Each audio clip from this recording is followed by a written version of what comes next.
Hi hello నమస్తే and welcome to my channel Sirimoni kitchen and blogs. ఈరోజు video వచ్చేసి చాలా మందికి ఫేవరెట్ ఉండొచ్చు, కొంతమందికి ఇష్టం లేకపోవచ్చు, కొంతమందికి తెలియకపోవచ్చు. సో అలాంటి వాళ్ళ కోసమే ఈ వీడియో అండి. ఒక మంచి ఉత్తప్పం రెసిపీతో వచ్చేసానండి.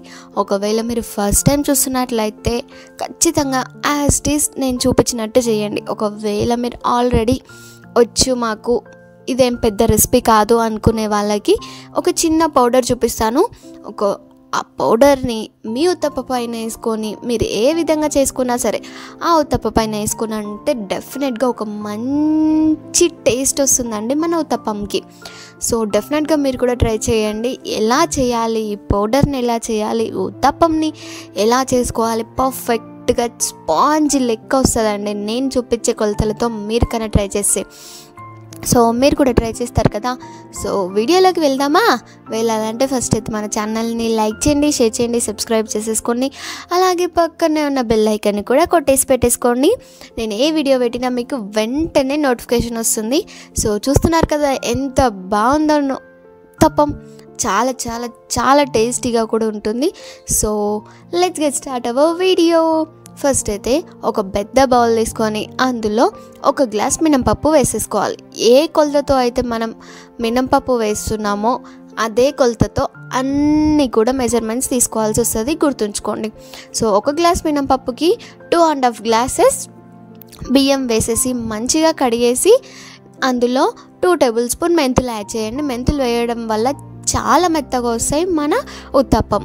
సో అవి పక్కన పెట్టేసేయండి. ఇప్పుడు అటుకులు తీసుకొని వాటిని కూడా కడిగి కొన్ని మునిగేంత వరకు వాటర్ యాడ్ చేసేసి వీటిని కూడా పక్కన పెట్టేసేయండి.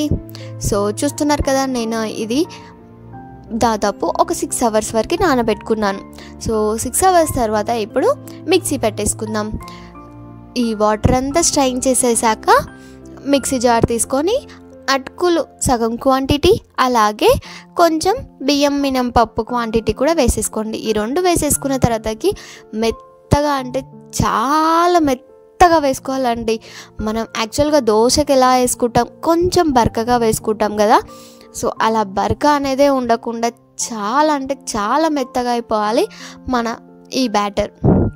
సో ఈ బ్యాటర్ అంతా మిక్సీ పట్టుకున్న తర్వాతకి ఒక బౌల్లోకి మొత్తం అంతా ట్రాన్స్ఫర్ చేసేసుకోండి. మిగతాది కూడా సేమ్ అండి. ఇందులో అన్నం కానీ ఎలాంటివి వేయొద్దు, ఎందుకంటే మనం చేసేది దోశ కాదు ఉత్తప్పం అనేది గుర్తుంచుకొని.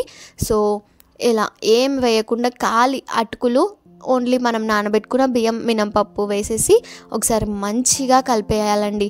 ఎంత మంచిగా కలిపితే అంత ఎక్కువ పులుస్తుంది అనేది గుర్తుంచుకోండి. చూస్తున్నారా, నేను ఇక్కడ 12 అవర్స్ పులవనిచ్చాను. తర్వాత ఇలా వచ్చింది మన బ్యాటర్, మంచిగా పొంగి పర్ఫెక్ట్గా ఉంటుంది. ఇలా పొంగితేనే మనకి ఉత్తప్పం పర్ఫెక్ట్గా వస్తుంది అనేది గుర్తుంచుకోవాలి. సో పొంగిన బ్యాటర్ని మంచిగా మెల్లిగా ఫస్ట్ కలిపేసి తర్వాత స్పీడ్గా ఇలా కలిపేసి ఒక బౌల్లోకి మనకి ఎంత బ్యాటర్ కావాలో అంత మాత్రమే తీసుకొని ఒకసారి మళ్ళీ కలిపేసి, ఒకవేళ మీకు గట్టిగా అనిపిస్తే కొన్ని వాటర్ యాడ్ చేసేసేయండి. నాకు ఇక్కడ కరెక్ట్గా ఉంది. మన దోశ బ్యాటర్ కంటే కాస్త జారుగా ఉండాలి, ఎక్కువ కాదు, కొంచెం లైట్గా వాటర్ వేయాలి అంతే. సో తర్వాతకి కొంచెం సోడా, కొంచెం ఉప్పు యాడ్ చేసేసి మంచిగా ఒకసారి మళ్ళీ కలిపేసి ఇప్పుడు మనం ఉత్తప్ప పైన వేసుకునే పౌడర్ని రెడీ చేసుకున్నాం. దీన్ని పక్కకు పెట్టేసేయండి. ఇప్పుడు 3 టేబుల్ స్పూన్ మంచిగా వేయించుకోవాలంటే గుర్తుంచుకోండి, లో ఫ్లేమ్లోనే వేయించుకోవాలి ఈ పొడి అంతా. సో డెఫినెట్గా మర్చిపోకుండా లో ఫ్లేమ్లోనే పెట్టేసి కడాయి పెట్టేసి అందులో శనగపప్పు 3 టేబుల్ స్పూన్ యాడ్ చేసేయండి. 2 టేబుల్ స్పూన్ మిరియాలు, కొంచెం జీలకర్ర, 7 నుంచి 8 వరకు వెల్లుల్లి రెబ్బలు, అలాగే కొంచెం కరివేపాకు కూడా యాడ్ చేసేసి లో ఫ్లేమ్లో పెట్టేస్తున్నాం కదా. సో మంచి కలర్ వచ్చే వరకు, మీకు మెయిన్ గుర్తుండాలి అంటే కరివేపాకులో ఉన్న చెమ్మ అంతా ఆరిపోయేంత వరకు వేయించుకోవాలి.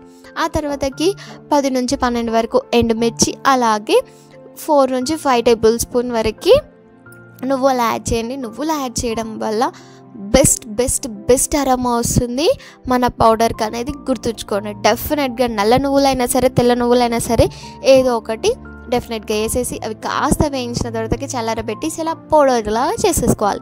బరకగా ఉండాలండి, చాలా అంటే చాలా బరకగా ఉండాలి.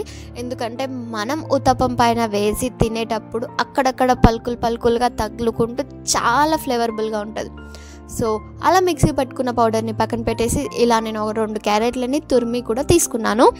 సో అలాగే 3 నుంచి 4 ఉల్లిపాయలని సన్నగా కట్ చేసి తీసుకున్నాను. ఒకవేళ మీరు టమాటాలు కూడా యాడ్ చేసుకోవాలనుకుంటే చాలా సన్నగా టమాటా ముక్కలని కట్ చేసి తీసుకోవాలి. తర్వాత స్టవ్ పైన ఒక ప్యాన్ పెట్టేసి అది కాస్త వేడి అయిపోయిన తర్వాతకి ఫస్ట్ కొంచెం ఆయిల్ రూసేసేయాలి. తర్వాతకి ఇలా 2 స్పూన్స్ బ్యాటర్ వేసి లైట్గా కాల్చాలండి. లైట్గా స్ప్రెడ్ చేశారంటే సరిపోతుంది. ఎందుకంటే మరీ ఎక్కువగా మందంగా ఉంటే తినడానికి మనకి అంతగా బాగుండదు, ఎక్కువ తినలేం. కాబట్టి కొంచెం లైట్గా స్ప్రెడ్ చేశారంటే ఇలా లైట్గా మందంగా ఉంటుంది. ఒకవేళ మీరు చాలా మందం కావాలనుకుంటే అలా కూడా వేసేసుకోవచ్చు. సో మెయిన్గా గుర్తుంచుకోవాల్సిన విషయం ఏంటంటే మనకి ఉత్తప్పంకి చాలా ఆయిల్ ఉండాలి. అలా అయితేనే మన ఉత్తప్పం మంచిగా వేగిపోతుంది. సో ప్యాన్ని లో ఫ్లేమ్లో పెట్టేసుకొని ఉత్తప్పం వేసాక సైడ్స్కి ఉత్తప్పం పైన మొత్తం ఆయిల్లో స్ప్రెడ్ చేసేసిన తర్వాతకి పౌడర్ వేసేసేయాలి. మనం మిక్సీ పట్టి పెట్టుకున్న పౌడర్ ఉంటుందా, ఆ పౌడర్ అంతా దానిపైన స్ప్రెడ్ చేసేసి కొన్ని ఉల్లిపాయలు, కొంచెం మనం తురిమి పెట్టుకున్న క్యారెట్ని వేసి దానిపైన కూడా కొంచెం ఆయిల్ వేసేసి ఒక 6 మినిట్స్ క్యాప్ మూసేసి మంచిగా లో ఫ్లేమ్లో పెట్టినామంటే పర్ఫెక్ట్గా మగ్గుతుంది మన ఉత్తప్పం. తర్వాతకి మళ్ళీ ఇంకో సైడ్ ఫ్లిప్ చేసుకొని ఇంకో సైడ్ కూడా 1 టేబుల్ స్పూన్ ఆయిల్ మంచిగా వేసేసేసి మళ్ళీ ఒక 3 మినిట్స్ వదిలేసామంటే పర్ఫెక్ట్గా రెడీ అయిపోతుంది మన ఉత్తప్పం. చూస్తున్నారు కదా ఎంత బాగుందో ఉత్తప్పం. చూడడానికి ఎంత బాగుందో టేస్ట్ కూడా అలా ఉంటుంది. మిగతా కూడా సేమ్ అండి. ఫస్ట్ ఆయిల్ కొంచెం స్ప్రెడ్ చేసిన తర్వాతకి 2 స్పూన్స్ మనం ఏ అయితే బ్యాటర్ రెడీ చేసుకున్నామో ఆ బ్యాటర్ వేసేసి కొంచెం లైట్గా స్ప్రెడ్ చేయాలి. మొత్తం మరీ సన్నగా వేసేసుకోకండి. సన్నగా వేసుకుంటే మనకు ఉత్తప్పం ఫ్లేవర్ ఉండదు, ఉత్తప్పం అని కూడా అనిపించదు, దోశలాగా అనిపిస్తుంది.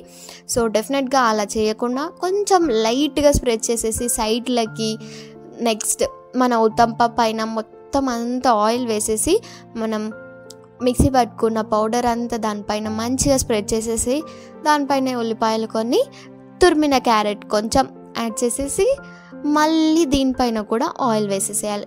దీనిపైన ఆయిల్ ఎందుకు అంటే మంచిగా మగ్గాలి కదా మనకి ఉల్లిపాయలు ఇంకా క్యారెట్, అందుకని. సో 6 నుంచి 7 మినిట్స్ వరకు లో ఫ్లేమ్లో పెట్టి మగ్గనిచ్చామంటే పర్ఫెక్ట్గా మన ఉత్తప్పం రెడీ అవుతుంది. తర్వాతకి ఇంకో సైడ్కి ఫ్లిప్ చేసేసుకొని మళ్ళీ 1 టేబుల్ స్పూన్ ఉత్తప్ప పైన వేసేసి ఆయిల్ని మళ్ళీ 3 మినిట్స్ మగ్గనిచ్చామంటే పర్ఫెక్ట్ ఉత్తప్పం రెడీ. సో చూస్తున్నారు కదా ఎంత మంచిగా రెడీ అయిపోయిందో. సో చూస్తుంటేనే నోట్లో నీరు వచ్చేస్తున్నాయి కదా. సో తినడానికి కూడా అంతే టేస్టీగా ఉంటుందండి. నన్ను నమ్మండి, డెఫినెట్గా ట్రై చేసేసేయండి. మీరు ఈ పౌడర్ వేసే ట్రై చేయండి. ఒకవేళ ఉత్తిగా తినాలనుకుంటే అంత టేస్టీగా అనిపించదు. సో ఈ పౌడర్ వేసి చేశారంటే డెఫినెట్గా నన్ను నమ్మండి, మీ ఇంట్లో వాళ్ళకి, మీ పెద్దవాళ్ళకి, అలాగే మీ చిన్న పిల్లలు ఉంటారు కదా వాళ్ళకు కూడా చాలా నచ్చేస్తుంది. అందరికీ ఇది ఫేవరెట్ టిఫిన్ అయిపోతుందండి మీ ఇంట్లో. సో డెఫినెట్గా ట్రై చేసేసి ఎలా వచ్చిందో నాకు కామెంట్ సెక్షన్లో చెప్పడం మాత్రం మర్చిపోకండి. So please do like, share and subscribe to my channel. అలాగే ఫస్ట్ టైం మీరు నా వీడియో చూస్తున్నట్లయితే ఒకసారి మన ఛానల్ని విజిట్ చేసి అన్ని వీడియోస్ని చెక్అవుట్ చేసేసేయండి. అన్నీ చాలా చాలా మంచి వీడియోస్ ఉన్నాయి. ఈ ఉత్తప్పంకి కేవలం పల్లి చట్నీతోనే అవసరం లేదండి. పల్లి చట్నీ, అలాగే కొబ్బరి చట్నీ, టమాటా చట్నీ ఏది ఉన్నా పర్ఫెక్ట్గా ఉంటుందండి. చట్నీయే చేసుకోవాలని ఏం లేదు, ఏమున్నా చాలా ఉత్తిది తిన్నా కూడా చాలా బాగుంటుందండి. ఎందుకంటే మనం పౌడర్ వేసాం కాబట్టి ఉత్తిది తిన్నా కూడా చాలా టేస్టీగా ఉంటుంది. సో మీరు కూడా ట్రై చేసేసేయండి, కామెంట్ సెక్షన్లో చెప్పేసేయండి. Thank you for watching, bye, see in the next video.